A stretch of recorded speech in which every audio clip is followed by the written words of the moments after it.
Okay, great. Hello and welcome everyone. I'm excited to talk about a very unusual topic here in astrology, which is known as Earth. We walk on it every day, we live on it, it's just something we're so immersed in. It's hard to believe that we don't really account for this very much in astrology, right? Here we've got the circle of the astrological wheel. And here we've got Earth, we've got Sun. We all know that symbol. We don't really usually know that symbol, but I'll show it in a second. So you can kind of see right away from the relationship that I'm showing right here that there's going to be a little bit of a kind of oppositional energy, right? So it's always this, the Earth is always going to be 180 degrees from the Sun. In esoteric astrology, this is basically where I'm anchoring a lot of this talk that I'm giving today. But I also think just from a traditional exoteric or personality-based standpoint, I think it's very important for us to understand about the Earth in our charts, because astrology is very heady, right? We have to come up with these wonderful understandings and integrations of ideas, thoughts, concepts, ideas, archetypes, and string them along into these kind of coherent wholes. But the truth is, what I find is a little bit saddening is, where do we land that? Where in the chart do we talk about where we land that? And what I find very fascinating and exciting about Earth is it plays that role for us. Da-da-da. So I kind of had fun with this one. So why do the signs opposite our sun sign often irritate us in confounding and frustrating ways?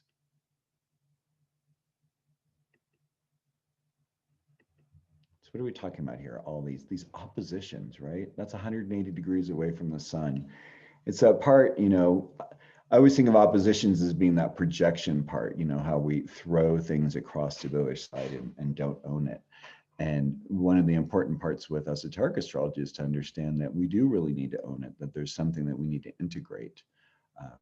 Astrology is the study of polarities, right, throughout the whole range. So it's all about these, going from Sun to Libra every time, going the full moon position, getting to fully realize things and see things.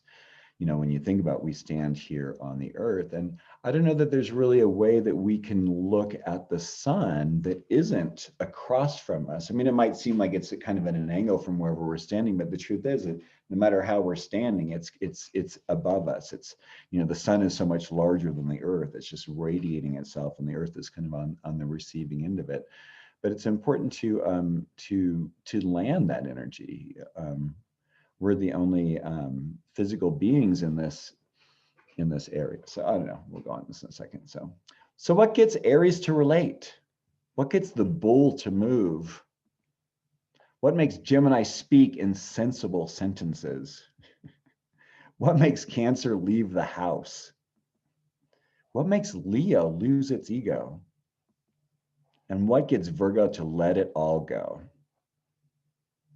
This is the mysteries. I mean, I should have done the other 6 going the opposite direction, because each of these is helping to grow, helping each of these signs to balance themselves, right? To find their polarities, to own their projection, to find out the truth about what they're actually putting out there in the world and what they're really here to do.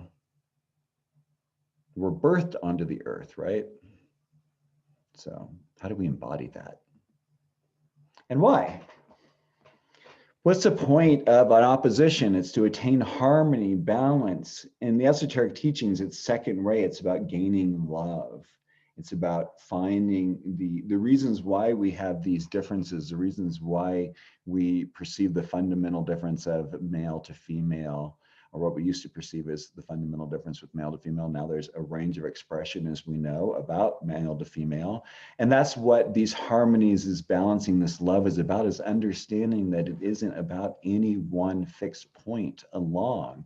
It isn't about the sun, it isn't about the Earth, but it's a blending of the two. We can't have any discussion about anything we're having astrologically without these 2 points.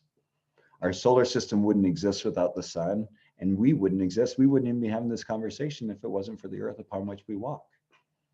And the amazing circumstances, biologically, chemically, geologically, spiritually, that have created this perfect formula of creation and being. And I think it's where I think religion is trying to grapple with it. You know, when we talk about, I forget what they call it in Christianity. Oh, it's like divine evolution, but it's this, you know, the sense of that, you know, that God has a hand in that which is becoming. It's the creationist versus the evolution. And I'm sorry if anyone out there has that, whatever that wording is, I'm happy to hear what it is. But what I like about it is I think there is a conscious co-creation. There is a consciousness that's coming in, and there's the physicality becoming, and the two are working with one another. Again, it's the sun and the moon, it's the opposition. It's the way that we grow, it's the way we become. All right, what's going on here? Dun, da, da, da. So what does Earth represent? It's funny because, you know, when we think about it, when we speak of the elements, we speak of earth, air, wind, and fire. Earth, air. That's the musical group. Earth, air, fire, and water. But when we're talking about earth, we're really not talking about the elements, but we're also talking about all the elements, right? Because we experience all these elements here on earth. So it's really important. It's where we live. And what I like to think of is like it's our dharma.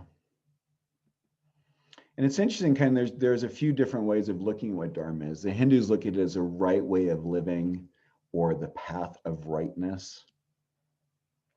And the Buddhists, and this is from the Lion's Roar, talks about dharma in the sense is the underlying substratum of reality of our lives and of our world. It is the ultimate and primordial fact of who and what we are. That's kind of contrary in a sense, right? When we think about our sun, we kind of think that's what our sun is here to do, right? We're here to kind of shine out in that way. We're here to be of right living and rightness. But the truth is, without grounding ourselves in that opposite sign, without really knowing what it's like to incorporate that range of expression from that opposite sign, from whatever our sun is, to our sun, is incorporating that range of experience. And I'm going to go through actually Earth through each of the signs, because it's really kind of fascinating how it plays out. And it can actually be quite a long and interesting topic. If anyone has questions anytime, please feel free to ask. I'll take a little bit of water, check on the time because I tend to speak very quickly. I have a grand trine in the element of Earth, so I kind of get a good sense of it. And also my Earth is in Leo. So it's actually, I don't have any fire planets in my chart. So it's an interesting way that I have to ground myself in the understanding of what Leo is. And as I said, we'll be getting onto that in a few moments. And Dharma as our teaching or our earthly path. I like to think of Dharma in a sense of, for some reason, like the sign Virgo really comes to my mind when it comes to Dharma, because Virgo is that sign that understands the resources and what is available on the earthly plane and uses it in the best possible way for the most people. You know, it's kind of like how I kind of see an aspect of Virgo, of course. My sense is that's kind of what we're here to do on our Dharma, right? We're here to like learn, you know, all these experiences that we have along from living on this planet while reaching to our solar selves, right? That sun shining on us, you know, there's something we can always strive for. We're always striving for, you know, how do I let my soul shine out in a more radiating way? How do I let who my true self is out in a more radiating way? And a lot of times it comes from a humbling of that solar energy. And that's what this earth helps teach us. It helps teach us the daily practices, so to speak, that are necessary, or the ways in which we can maybe have a little more humility and compassion with ourselves in understanding that we are, as many of us talk about, you know, we are spiritual beings having a physical experience. And sometimes the physical experience doesn't feel all that great to spirit, right? It's Um, our physical bodies are spirit, you know, everything physical around us that we see is spirit in its most dense form, while spirit is physical form in its least dense form. And so it continues to be this balance, this harmonizing of that, you know, like our solar self and our earthly self, our soul, our SOULAR, solar oriented expressions of ourselves, and the ways that we're here to ground it in our daily practice and the ways that we do it. One of the challenging aspects with the new age, and also can happen a lot with astrology, is this idea of, and you know, we've heard about it with The Secret, is like, oh, I'm just going to affirm, I'm going to affirm, I'm going to affirm, and have these ideas about everything, about what can be. And, you know, I like to kind of like wishful or magical thinking. But the truth is, if we aren't taking the steps necessary to move into manifesting those goals on a really actually a daily basis, those goals aren't going to happen.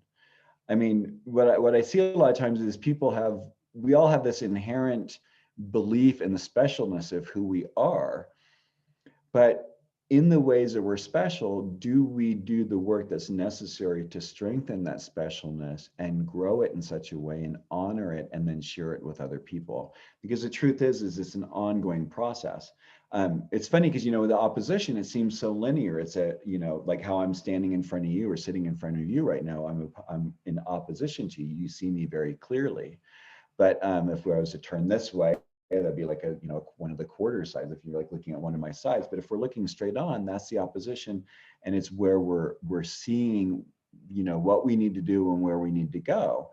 But it's really easy sometimes, I think, to ignore that in our pursuit of what we think of as just our soul, our soul, SOL, our solar selves, our sun selves. And I love this quote from Thich Nhat Hanh: "Walk as if you are kissing the earth with your feet." For those of you who have very little earth in your chart, I'll go to the element just for a second, because I don't know what it is. I find that there's a kind of a lack of the element of earth in a lot of astrologers' charts. And I think, you know, so to me, this makes it even more crucial that the way that one can find one's sense of being grounded on the planet is, you know, literally taking your shoes off, taking off your socks, walking on a beach. For those of you who live near a beach, walking on rocks in your yard that are smooth and soft, or walking on sand, you know, feeling that sense, walking on your floor in a way and feeling your feet in relationship to it, experiencing it. We forget that we are supported every single day by Mother Earth.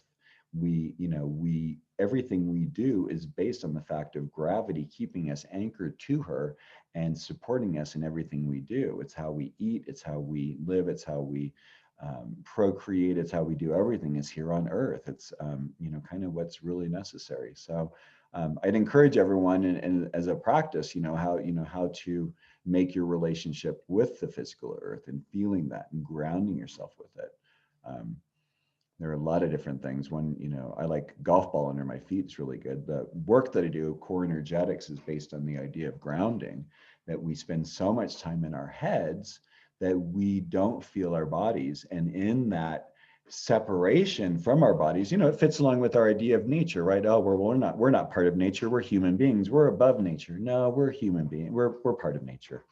We're connected, and our thoughts are part of our bodies. And the more we disconnect from our bodies, the more opportunity there are for sicknesses, dis-ease, disharmonies to happen. So the more that you can do things that bring yourself into harmony with your body, to feel the ground beneath your feet, to feel your feet, like wherever you're sitting and whatever you're doing now, wiggle your toes, feel your earth, feel the earth in you. See kind of like an energetic connection going from your tailbone into the earth, and just, feeling that support, feeling that connection. And then, whatever that sign is in the opposite from your sun sign, see, how you can maybe incorporate or bring some of those energies into your home, into your life. It probably already is happening in certain ways, but how can you do it in a way that you really welcome it and ground it into what your experience is? Such a rich, deep part of astrology, and it's kind of fun funny in a way, that we don't really incorporate it. In some ways, when you think of, if we go back to the astrological wheel and the circle, that middle part is technically the Earth, and if you were to look at them in the sky, that's where the planets are in relationship to the Earth. So in a way, we talk around the fact that we're on Earth. Like one of the old sayings is, we don't know who discovered water, but it probably wasn't fish. It's like, did we discover the Earth? I mean, how do you discover something in which you live? We're immersed in it. It's such a fundamental part of who we are. All right, so what does the Earth represent in our chart? These are some really nice fundamental ways you can look at it. First of all, it's our material self, our physical body, this part that you see, that you feel, the part that's aching, the part that's irritating you, because, we're all getting older and, we feel things in our bodies we didn't know we could feel before. But it's, it's that physicality. It's, it's the physical, the dense matter of our physical body is one aspect of what the Earth represents in our chart. So there's a way we can present ourselves.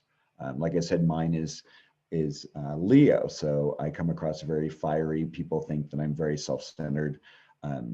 People who know me really well know that I don't operate that way, but this is, one aspect of how my personality expresses itself, because that's how my body operates. And I'm Sag rising. So there's very much like a very expressive, fiery dynamic to me. And I thank God I have no fire planets. I mean, I'd probably burn everyone up around me, including myself. So it's the physical location of one's path. It's like it shows, so what am I doing here? I'm teaching, I'm sharing my creative understandings of astrology in a way. I'm grounding my Aquarian ideals through the Leonine expression. So, this is the physical, and it's my 9th house. So it's, my higher ideas, how do I shine out in the stage as an astrologer in a sense, right? How do I ground myself in that way? So it's, see how that can play out for yourself. And it's where service to humanity takes place. It kind of, ibid in a sense, what I just said, because it's, I know that this is one of the important parts for me in my service is providing this, shining out and being a playful Leo, so that people want to understand astrology in a deeper, more meaningful way. And for each of us, it's like, in that sense, it's like our dharma. It's like where we get the reward for being the other side. And, I think there's an uncomfortableness, right, with that sun, with that sign that is opposite our sun. I mean, especially for an Aquarian sun doesn't want, and I'm a Scorpio moon in the 12th house. I don't want to be seen. I don't want people to be going like, oh, you da da da da. Because whenever you're seen, people can make opinions about you. They can say things, they can criticize that. I don't want to really deal with that. But the truth is, my greater need to be of service is overwhelming to that. And I have to sink myself in it if I'm going to step forward and further on my path, my spiritual path. And I like this because it's like, it's where the sun's equipment lands for its proper use. I mean, when you think about it, each and every single one of us is a little energetic antenna or a little energetic, what do I want to say, a holographic image of all the planets where they were in the moment when we were born. And it's this interesting combination of we're here on the Earth, the sun's coming at us with its light, and then the sun has got its light that's also reflecting off all the other planets and then reflecting back to here on Earth, which is why we're able to see the planets in the first place, right? Like we're able to see the sun and the moon, the sun obviously, but like the moon, it's the reflected light from the Earth. So it helps us to see, how and ways in which we receive those sorts of things and then incorporate it and then ground it. For those of us who have splay charts, it's very challenging. How do you take the idea of being a master of a jack of all trades, but the master of nothing? How do you take the, all the energies, like if you have a stellium in the same sign with your sun, how do you take all that and land it there in the Earth? I mean, you can see kind of how that Earth can play such a huge pivotal part. But the truth is, Earth is playing that part in all of our charts anyway, because this is actually where we live.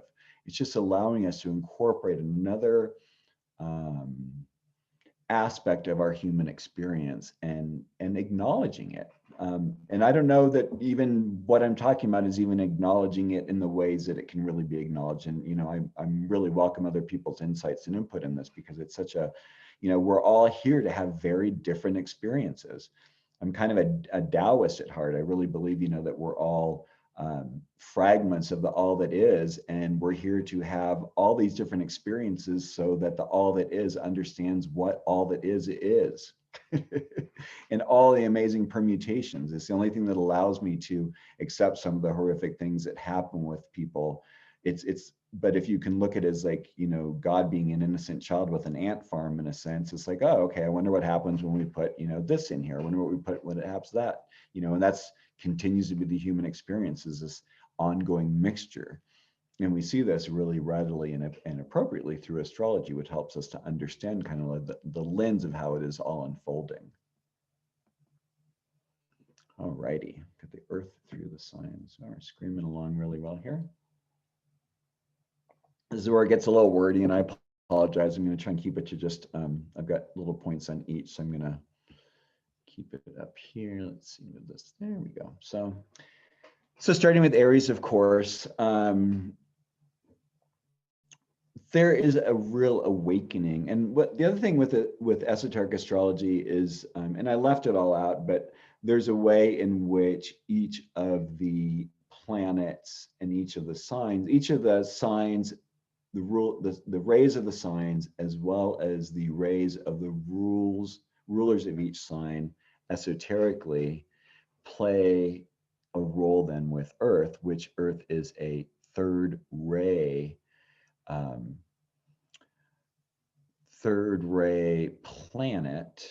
Did I get that right? Sometimes I have to kind of, my mind goes blank on things and I start thinking it all too much at the same time in my little head. So I got my little cheat sheet, and I'm not afraid to admit it, actually. So Sagittarius, yeah, third ray. It's time, right? It's related to time. So Earth is third ray, Aries is first and seventh ray. So there's a very, kind of a forceful energy to it. So it points to release of or birth of active intelligence, of course, third ray, into the environment, the willness, the will, and then the synthesis that happens. This is done through awakening oneself and then others to the latent possibilities for the creative expression of the earth resources and of matter in general. This is balanced by the sun in Libra, indicating that such resources have to be distributed through Uranus, which is the esoteric ruler of Libra, and the seventh ray, and according to the law of right human relationship, or right human relations. So in this place, it's Aries it's like Aries, when Aries as the warrior knows it can no longer go to war, that there's a cost to it, that the ideas of one's will have consequences, here on the earth plane. I could sit here and go, wow, I want the land next door to me, but my neighbor owns it currently. But, oh, well, if I go over there and kill my neighbor, then I can have it for myself. Well, that's, obviously not a higher expression of this energy, but it is an expression of this energy, because it's wanting to take something. But when one steps into that more of an understanding, where that Aries grounds itself and understands it through relating to other people, it might be like, hey, you know what, I like this part of your land down there. Can we negotiate? Can we have a way of understanding? And, I really like this part of your land over here, but what do you like this part of my land over here? Maybe we can make a trade. That'd be a great way of grounding that information and using that in a way of understanding the practicality of it. Taurus, on the other hand, is a very interesting part. On the esoteric level, we see Taurus as being really dedicated, kind of like more to glamour. It's fourth ray, harmony through conflict. So there are a lot of challenges. There's an attachment, of course, to the material plane on the personality level, and the illusions cut up with that. The idea that physical objects will give one safety is really kind of a crucial thing here. So this placement reveals that one of the most essential tasks the individual has to accomplish in this incarnation is the creation of those forms which will be the proper instruments for the expression of the will to be. The soul-centered person will be constantly involved in the processes of breaking down those forms and structures which are no longer able to transmit light. The key statement for this position could be, I break down and unblock, as this function characterizes one who is born with Earth in Taurus and the Sun in Scorpio.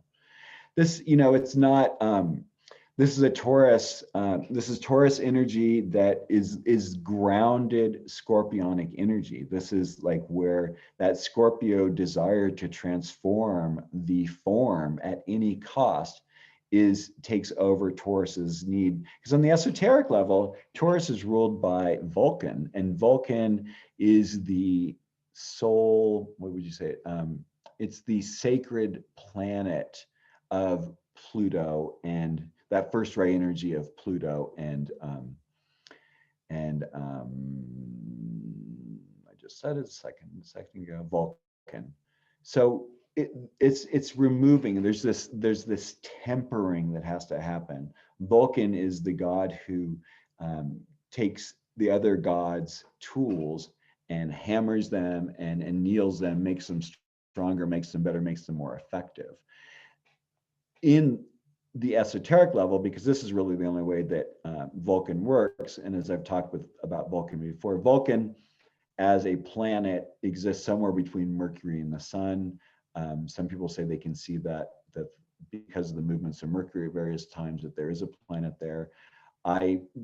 Whether there's a planet there or not, I think the esoteric understandings of the intention here is really about finding ways of getting rid of our attachment to the physical material plane in ways that prevent us from stepping under our path of consciousness.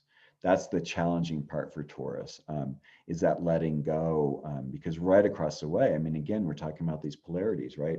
Taurus is always looking across the way at Scorpio. Scorpio is always looking across at Taurus.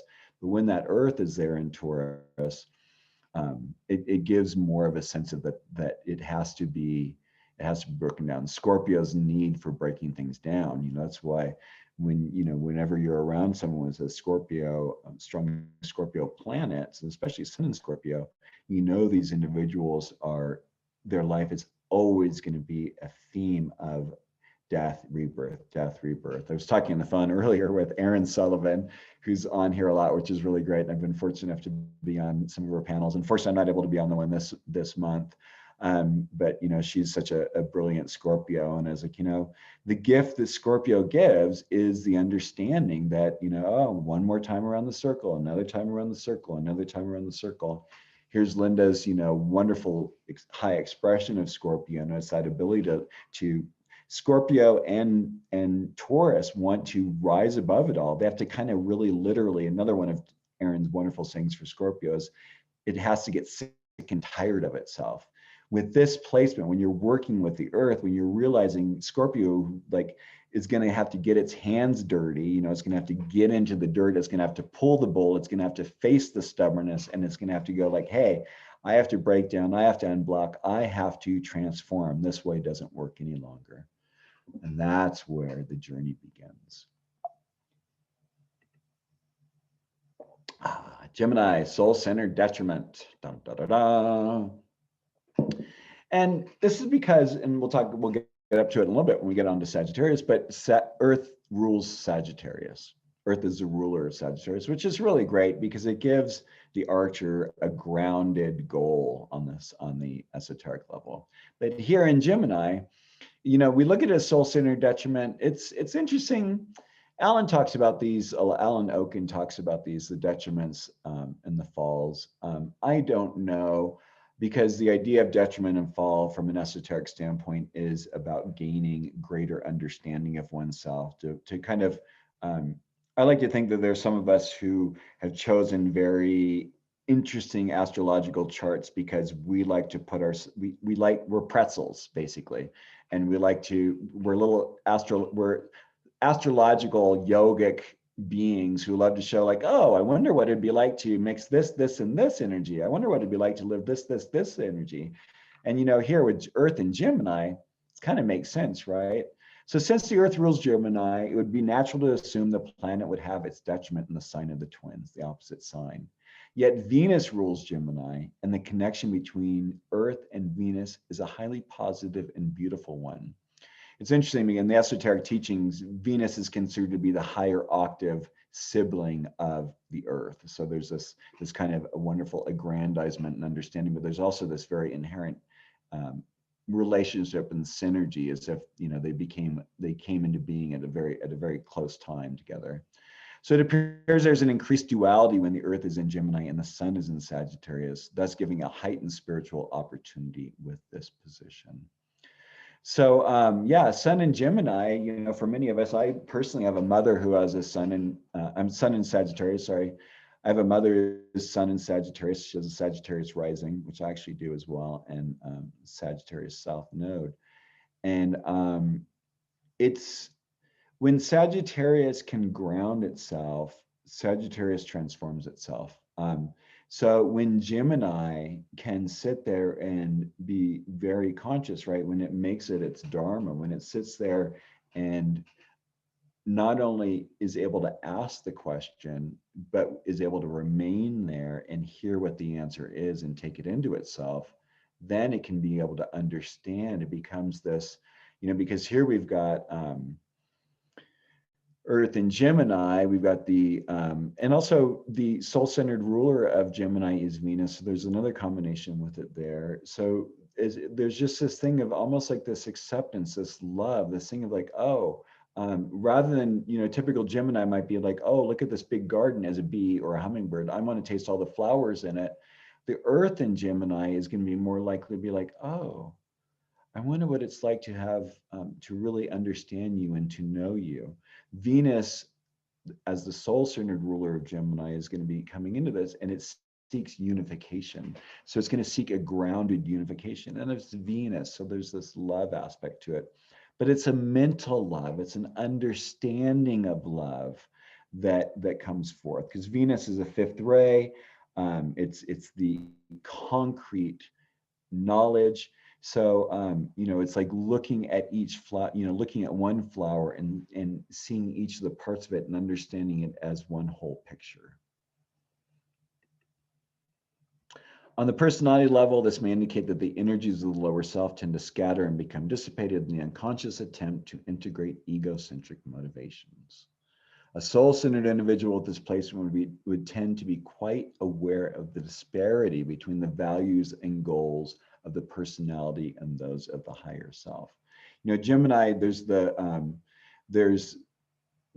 Gemini is such a huge topic when it comes esoterically. It's the twins, but it's also the twins. These twins aren't exact twins. They're more like fraternal twins, and they represent octaves and energies. And one's the earthbound twin, and one is the spirit twin, almost like the Pisces, where there's the one fish that's going downstream and the one fish that's swimming upstream. It's another one of these aspects of duality. But here we're speaking of Earth, so it's how do we ground this? How do we unify it? How do we make sense of this in a way that isn't so ideal or wordy? And I apologize because this whole part of the presentation is very wordy. And here, the detriment of the Earth is thus conditioned by its planetary association with the material twin. It kind of gets back into what we were talking about with Taurus, right? If one is going to be stuck in a sense of being stuck in the material world, grounding oneself, this is really kind of a dilemma in a sense, because technically one doesn't really work with Earth stuff as well. But I think, since we live on the Earth, we are operating from that standpoint. And so, Gemini can, in its way, just like with any of the other air signs, can focus on one side of it, can maybe ground on one side of the duality that's inherent in each of the air signs. And the goal here is to really understand that it should not be polarized. So, and yet perhaps the greatest duality of this position is such a polarized state allows the Earth to be utilized as a base of operations, as the very same hierarchy that lovingly seeks to join with the incarnating humanity.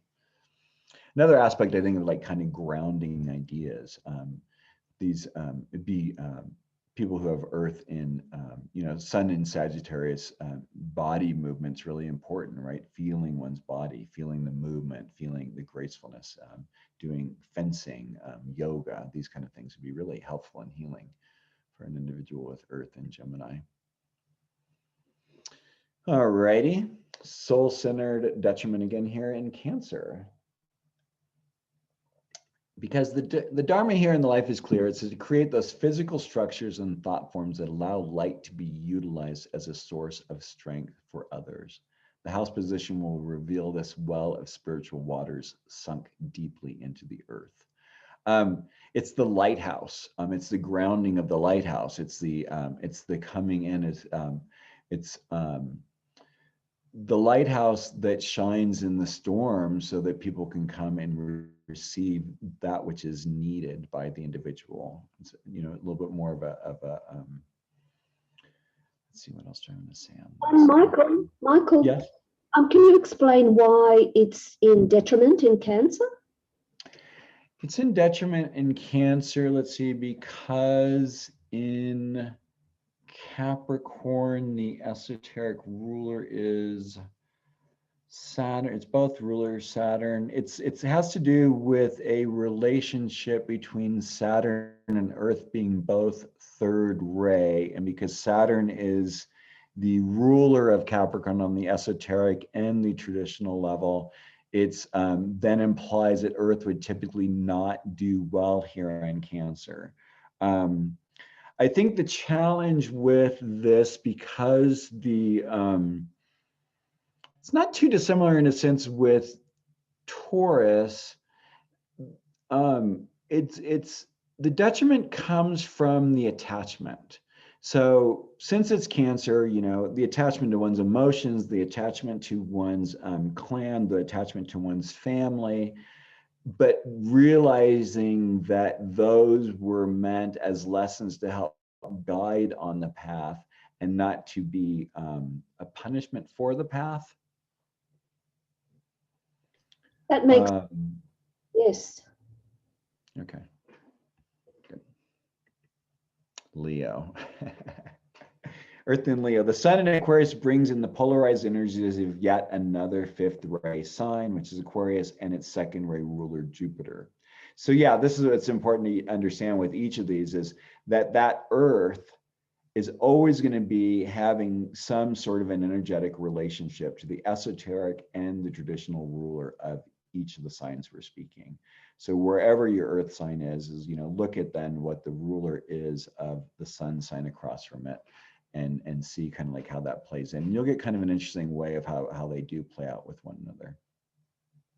So the Aquarian will be able to find the Earth-based focus, that is the Earth's house position, for the urge to network and unite groups of various individuals. The conscious quality of the Earth's Leonine position will point to exactly where the water bearer has to distribute his burden of consciousness. You know, it's that weight.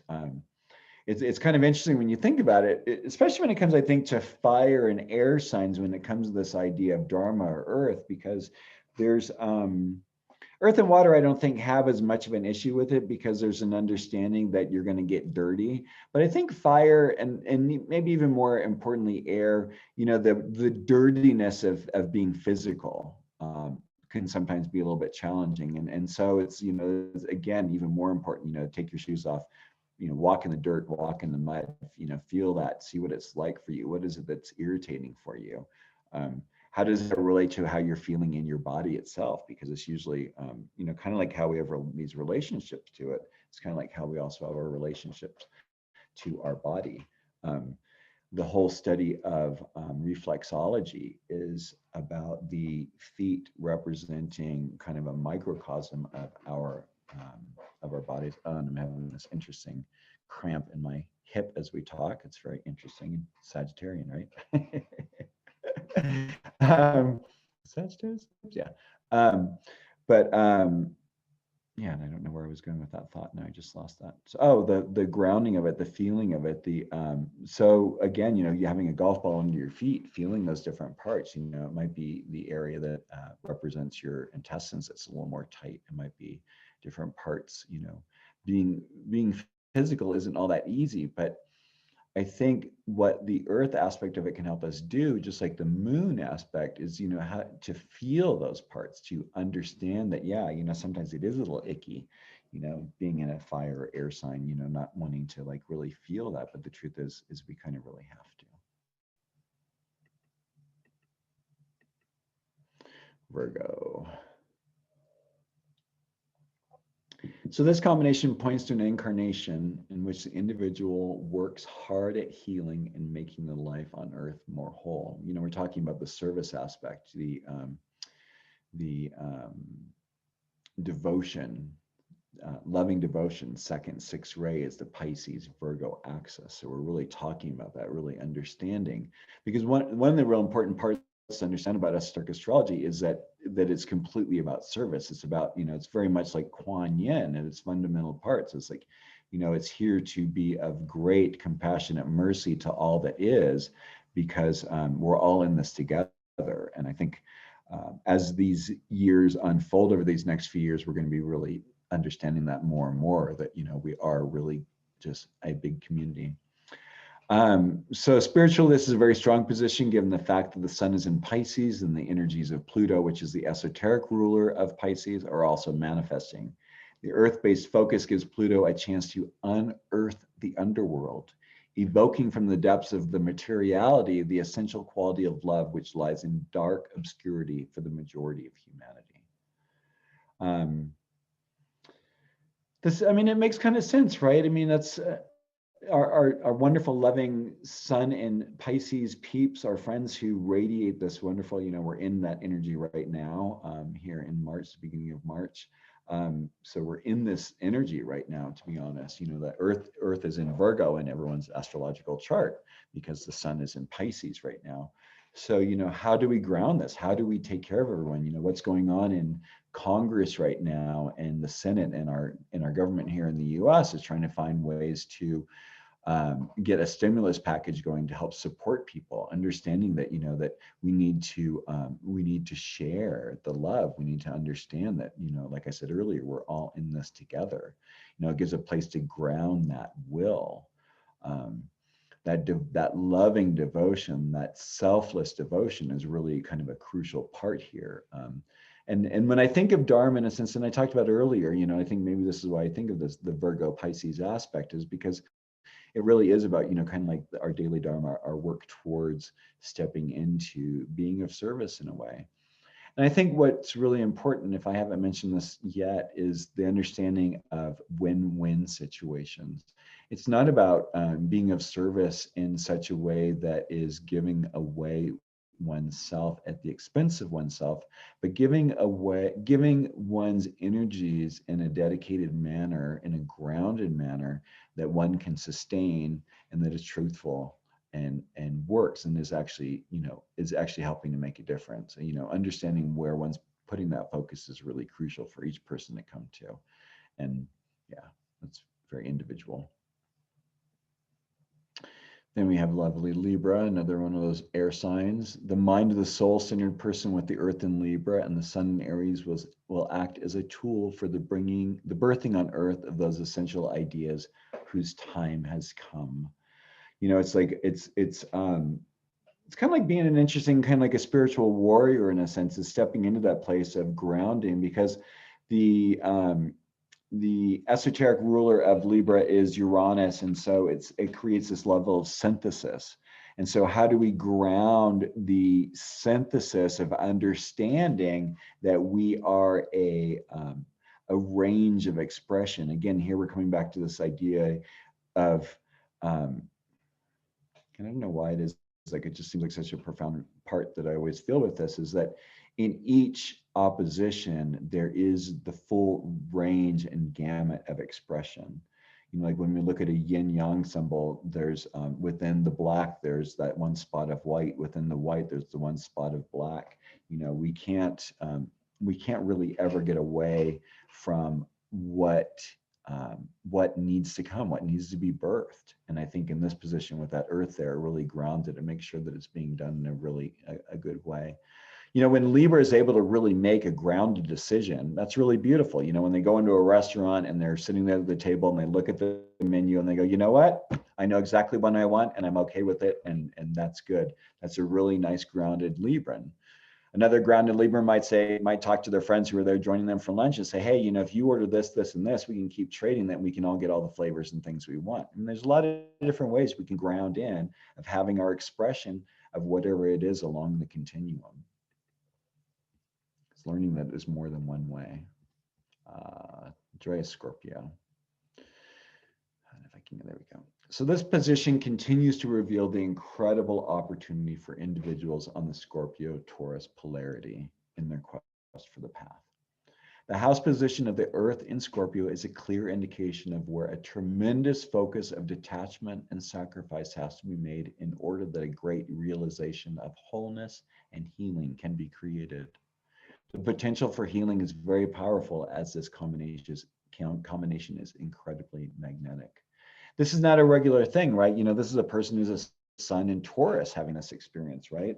This is the person with a sun in Taurus owning and living with and engaging with the scorpionic energies and not being afraid of that. And I don't know about you guys. I mean, I've had I love my Taurus peeps. They are really wonderful, but it's also can be really hard when life is keeping them in a non emotionally or energetically rejuvenating energy system. And Scorpio is really great about bringing that about. So, you know, this is going to be, you know, this Taurian who's going to be doing this is going to be someone who's really ready to step on the path, ready to let go of their sense of security, the physical comforts and things that they want, and step into the place of Scorpio's transformation and grounding oneself there.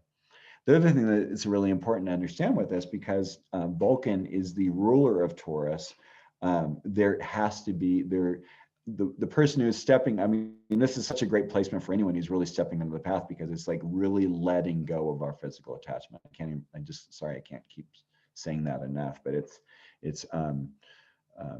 for those of you who have ever heard of the toddler's manifesto, it's this wonderful thing that's like, you know, if I see a toy and touch it, it's mine. If you are playing with a toy and you set it down, it's mine.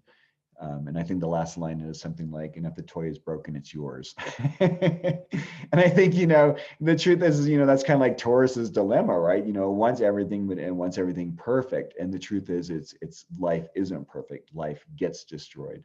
We have to let go of our attachments to that. We have to learn to drink from the teacup that has the chip in it or that has the crack, because the truth is that, you know, we're human, we're physical, that, you know, the idea that everything is perfect forever is not really all that sustainable. I think the Japanese have the saying with the wagiyami or something like that, you know, that nothing should really ever be made perfectly, because it's, you know, and it's funny because almost for me, the thing that tied in right now with that is the idea of not representing Muhammad as a in human form.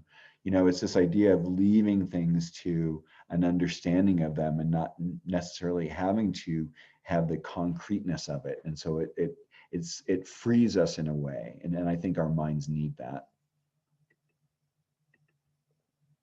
Sagittarius, soul-centered ruler. The earth rules Sagittarius in the soul, in soul-centered astrology. I'm sure you've heard me say it before, and maybe you've heard other people say it before, but on the personality level, Sagittarius is I have my arrows, I shoot them in the air, where they fall, I do not care. And on the soul-centered level, it's I shoot my arrows in the air, I know where they fall, and I do care, because the truth is, with it being Earth, Sagittarius coming from a soul-centered understanding with Earth here, which is the Gemini, of course, this is a Sun in Gemini individual, is the understanding. It's really important. It's what Sagittarius hopefully gets to over time anyway, is this understanding like, wow, you know what, I'd rather maybe send out one arrow with great intention and force towards something that I'm wanting, a set goal, as opposed to taking all the arrows out of my quiver and shooting them all at once and just seeing whatever the heck happens. Right. I mean, because that's what, you know, Sagittarius is more on the personality level, is that, you know, it wants adventure, it wants to go seek, it wants to share its truth, it wants to hear other people. Well, sometimes it wants to hear other people's truths. A lot of times it just wants to share its truth with other people. But when it's grounded there, it's grounding itself in a place of finding what the higher truth is. So, but the potential for the second ray is at its highest in this combination. The path on the earth will be conditioned in the daily life by Jupiter, which is the exoteric ruler, of course, of Sagittarius. The dharma of the life is to anchor oneself on the path and through such efforts to communicate and share with others the focus of the struggle. You know, in traditional solar Sagittarian isn't going to like talk about what the struggle is. They're not going to paint the, not so pretty picture of it. But, the earth in Sagittarius, and then I went through a really kind of a challenging time. It didn't go as easy as I thought. That's that grounding of it, facing what the reality of the experience is, because it's again the full range of expression along the polarity. And so when the soul-centered individual anchors his or her feet, firmly on the path of the earth in Sagittarius, she or he opens the way for many others to follow.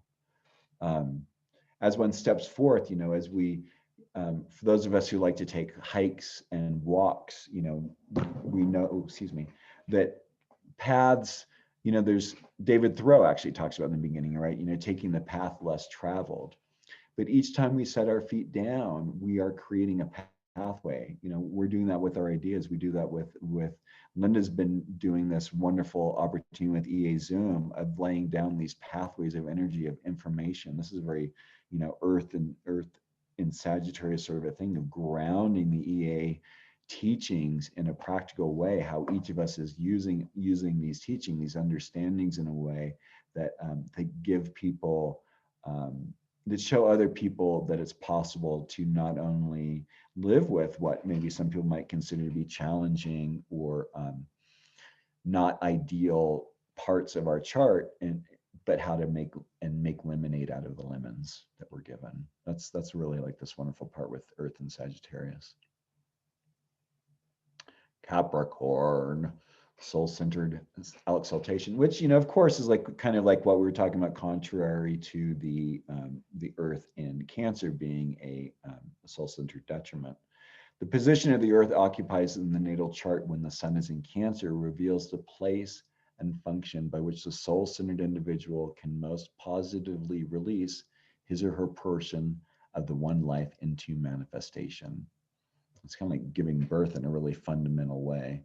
And with Capricorn is a 1-3-7 ray. So it's like, it's one of those wonderful, complicated signs that has to do with this multiplication of levels of layering of understanding. So we have the will, ray 1, we have the active knowledge in ray 3, and then we have the 7th ray synthesis that goes on. And so, when we can ground that, we have all those 3 rays working again with the 3rd ray again, because the Earth is here in the 3rd ray. So it's really like getting someone who has Earth in Capricorn or Sun in Cancer, when they start using their mental focus. That's the other thing that's really interesting with the esoteric teaching, is the understanding that Cancer is actually a lot more mental than it is emotional. So when it can switch away from its emotional attachments to things and step into a place of grounding itself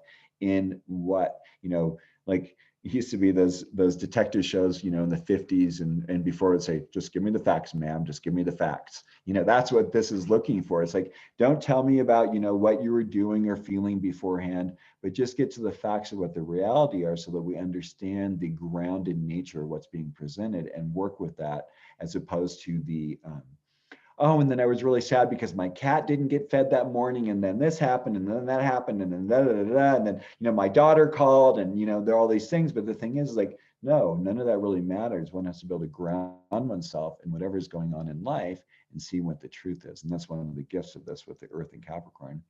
So the Dharma, besides Capricorn, like Leo, those are 2 signs that actually have the same ruler on the esoteric level as the traditional. So Capricorn is ruled by Saturn in both these levels. And again, 3rd ray, so there's the reference. Both the Dharma and the karma of the life can join through Saturn's association with Capricorn. Should Saturn also be found in Capricorn, conjunct the Earth, and in actual opposition to Sun in Cancer, gives the opportunity for a culmination of previous efforts in former lifetimes through the great challenges presented in the current one to really show and shine. So here's an opportunity for those of you with Sun in Cancer. You know, this is, you know, I love my Sun in Cancer people. They actually complete a grand sextile for me in my chart. So I always have Cancerian beings in my life because the wonderful warmth that you do. But when you can step into that place of understanding the grounded nature of what might be the reality of situations with our families, with other people in our relationships that are emotionally manipulative, say, and stepping away from them and what the actual truth is and who we each have to be, you know, brings in, of course, with Saturn, it's the authenticity of self, right? It's bringing in this understanding that we are here to be our authentic self. And sometimes that requires us to say no to family members, no to friends we've known for long periods of times, no to jobs, and to state and ground ourselves in what our real truth is. And I think this really is one that can really be helped here. There's no room for duality in this position, and the light of the one-pointed disciple must shine through the illusions of the material life. No one said it would be easy.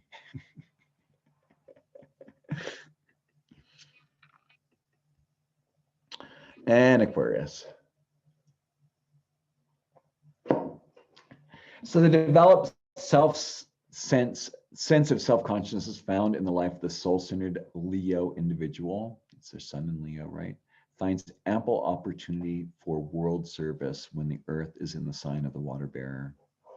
This position shows an emphasis on the mental plane, of course. The effect of Saturn as the co-ruler of Aquarius on the personality level, as well as this third ray connection with the earth, are also significant. So you can see it's going to be very heady, but it's also coming up with ideas that are going to really work. Again, when that Leo 9 individual, that Leo sun, is able to step outside of itself, step into a place of being self-centering energetically as opposed to self-centered. That would be the difference, I would say, in that energetic component. The work to be undertaken, the position points to the need to create the structure of mind which will channel and distribute innovative concepts into the collective consciousness. Bringing forth these new ideas. Aquarius is also in the modern ruler is Uranus, which brings synthesis. It brings this understanding of all that which connects. And Aquarius does a lot better when it has a full range of groundedness, you know, when it steps out of its ivory tower and walks in the marketplace and understands that it is also human. The work to be undertaken in this capacity involves the loving use of Jupiter, of the concrete mind, because Jupiter is the esoteric ruler. So we've got the love energy that comes in here. So we've got second, third, fifth. Of course, this is, yeah, fifth ray. Second, third, fifth energy. So really, you know, it's like it's a loving, brilliant mind that can be worked here, and understanding using these principles and the ideas that will bring a sense of unified wholeness to human existence. Yeah,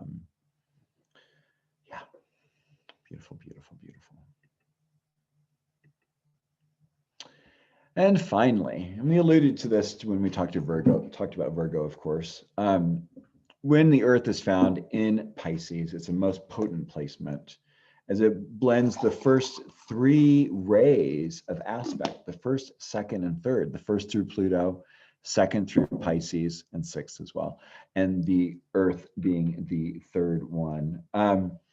So you've got this inherent triumvirate of energy, right? You've got will, love, and idea.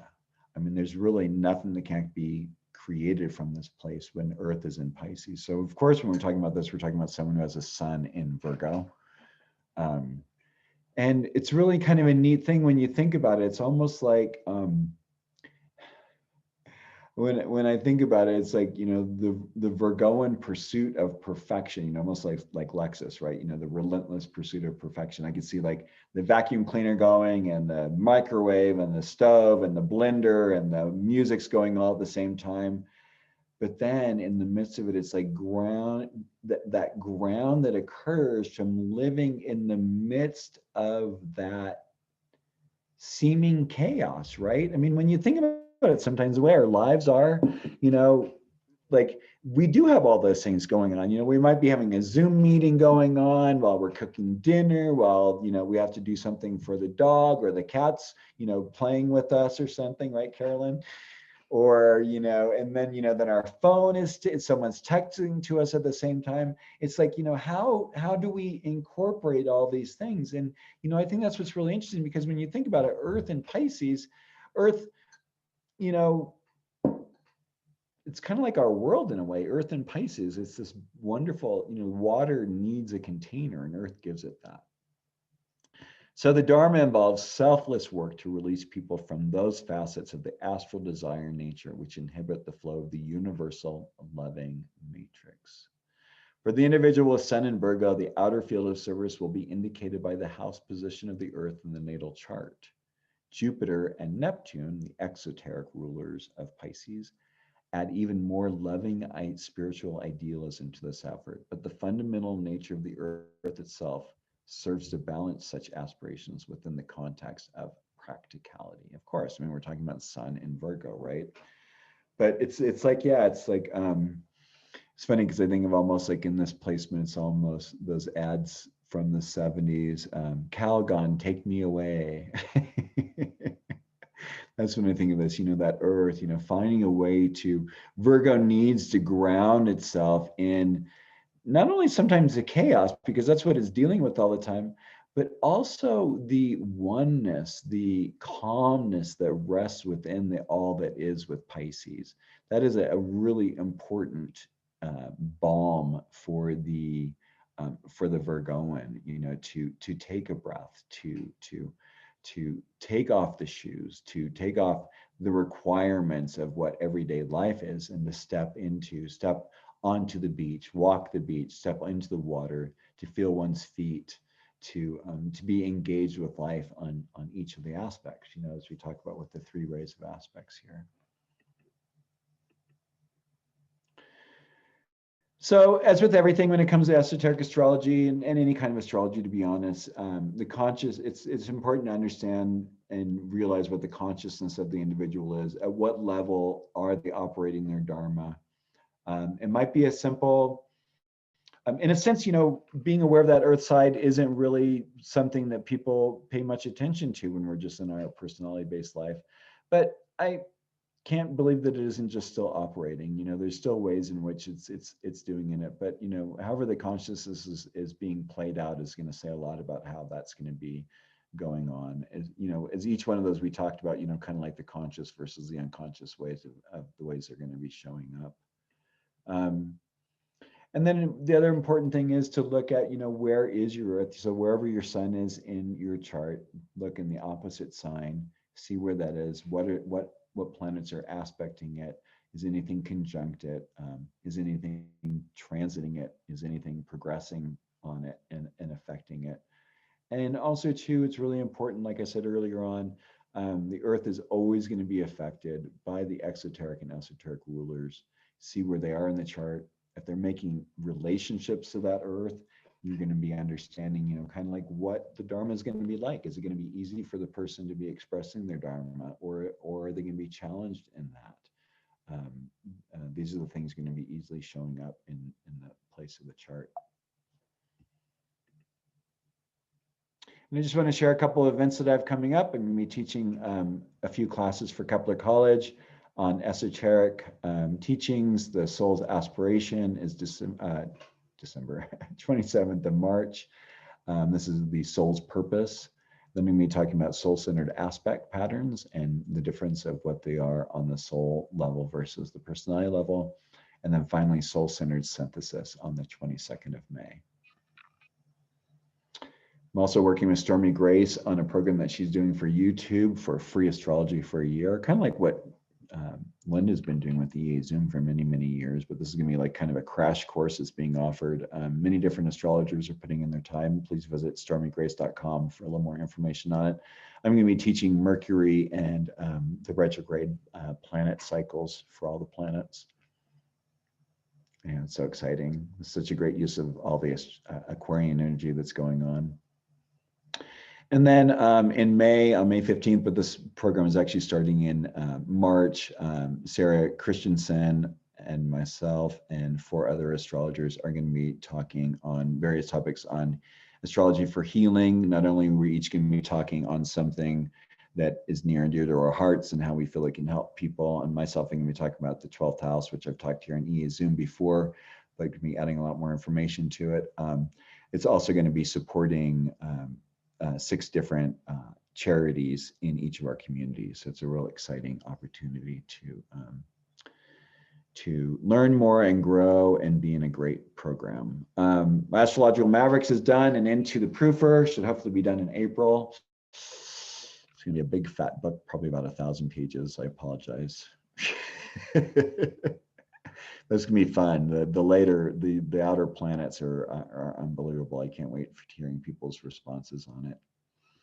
And so finally, if you want to reach me, you can reach me at coremichael.com or michael@coremichael.com for my email address. I'm available for readings, speaking engagements, intensives, and support during these challenging times. And I'm open for whatever questions people might have.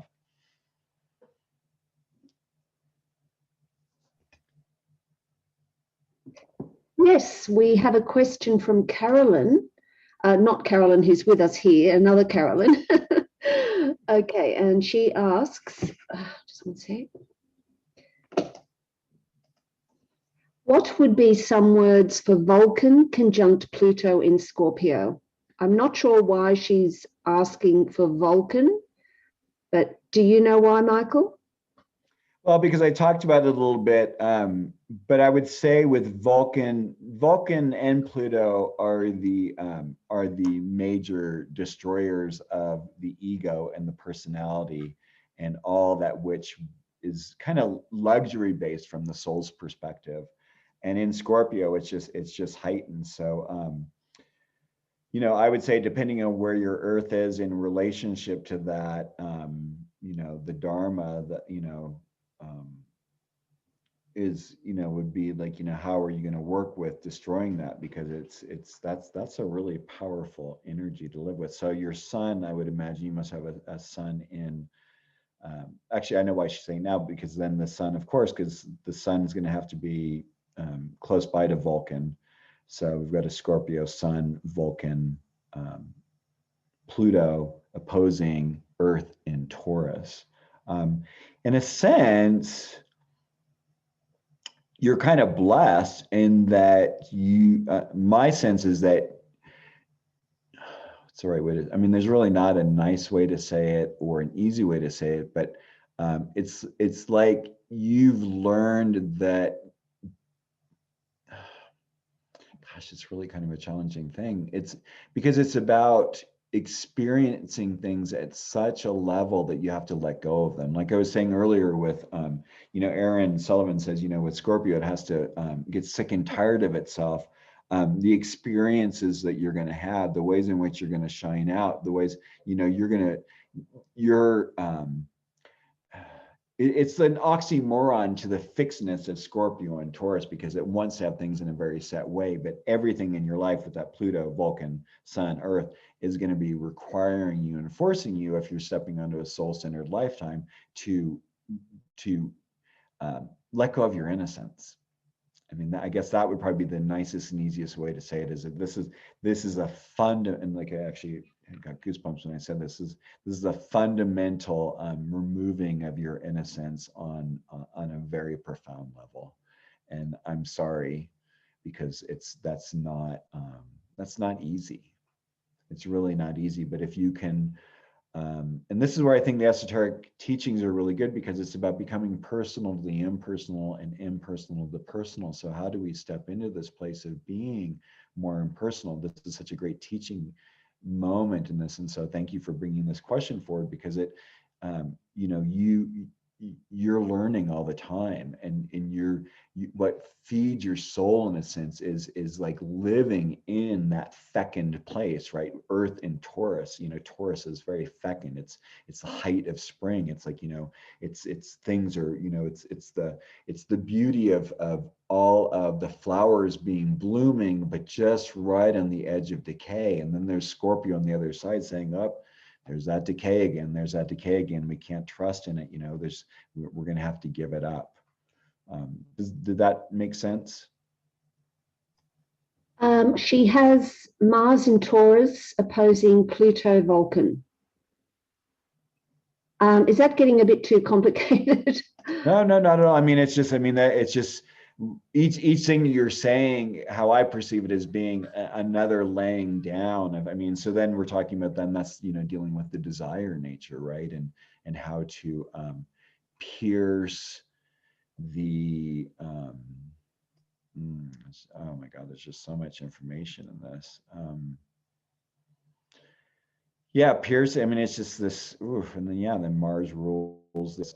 Oh God, it just goes back again. Then Mars rules that Taurus. That, I mean, Scorpio rules that Mars. So it's on both levels. So you it's a life of letting go. It's a life of learning and growing and becoming okay with the painfulness of letting go of old forms until hopefully there's a point maybe where you can get excited. Well, Mars is in Taurus right now. You're at 29 degrees, right? So, so here you're playing, you just had your Mars return. So, how can you find pleasure in releasing yourself from the structures that don't feed you? How can you say no to people and use your will and your force of your will for your highest good and attaining what it is without sacrificing your truth, because people aren't going to get it all the time. But you're also going to be drawing people to you until you learn to say no to those people who really aren't good for you. That's my sense. Fantastic. Thank you for that. Okay, Michael, I guess that brings us to the end. Carolyn, do you have any questions? I do. I always do for Yay. Michael. I have Libra Sun, 8 Libra in the 6th house. So the Earth was in the 12th house Aries when I was born, correct? So Yes. in the way I'm looking at things now, maybe a year ago, I would have said, oh, well, the Earth in the 12th house would just, that's another level of difficulty in my chart. But what I'm feeling now is that, especially with what I'm living with my spiritual practices, that I'm getting grounded in spirituality. Does that make sense, Michael? Yeah, and also, I mean, it's like, to me, that, to be honest, I would say with that placement, especially, I mean, here we've got, I mean, thank you so much, Linda, for putting up her chart. And I hope She's that's an okay. angel. I'm sure it is okay for you, Carolyn. It's a spiritual warrior is what I would say. And, and especially with this aspect of it, it's like, and I know this about you, it's like, right human relationship, you share, I mean, I know of very few people on social media who share so many people's work, right? You're not attached. I mean, you're not like, oh, I'm only going to share Maurice's work, or I'm only going to show Linda's work, or I'm only going to show Alex's work. You share everyone's work that comes through.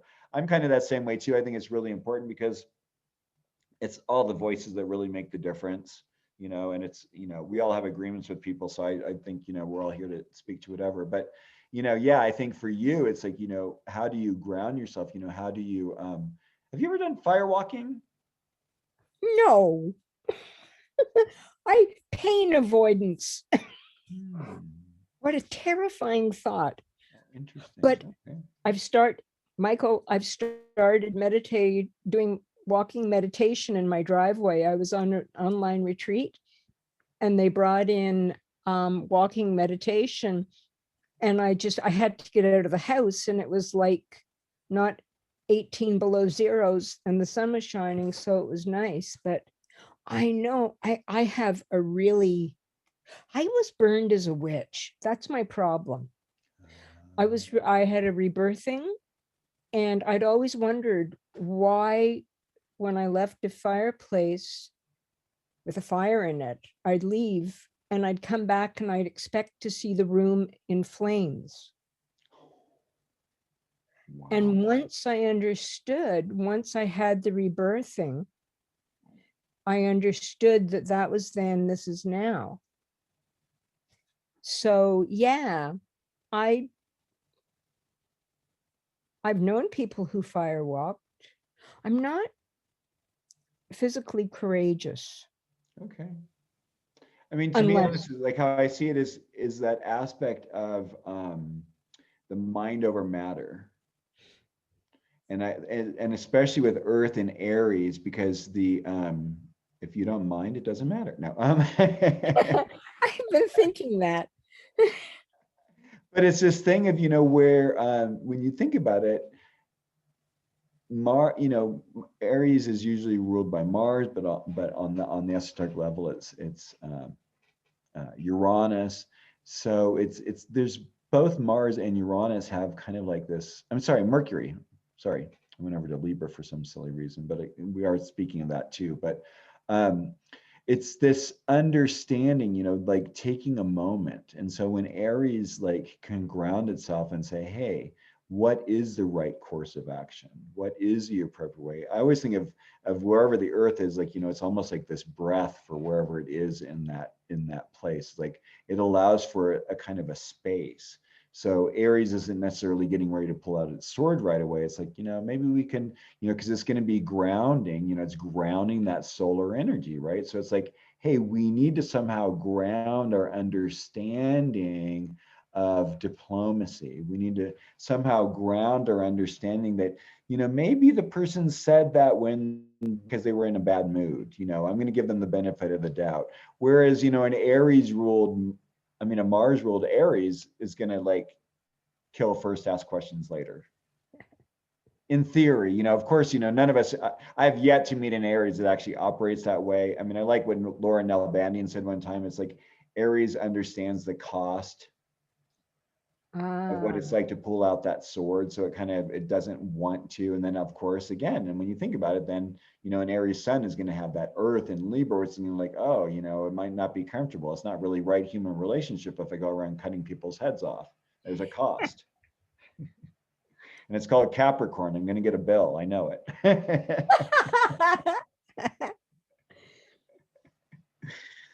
So yeah, beautiful chart.